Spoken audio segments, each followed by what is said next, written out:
o gözəllik əşyaları satmaq olar. Dırnaq məsələ olmaz. Dırnaq haramdadır.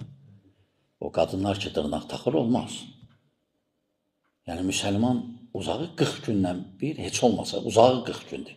Dırnağı yeri kəsməlisən. Ya, belə-belə dırnaqlarla oturub, o çörək necə yiyir o? Çörək əllə mümkün deyil yemək. Neysə.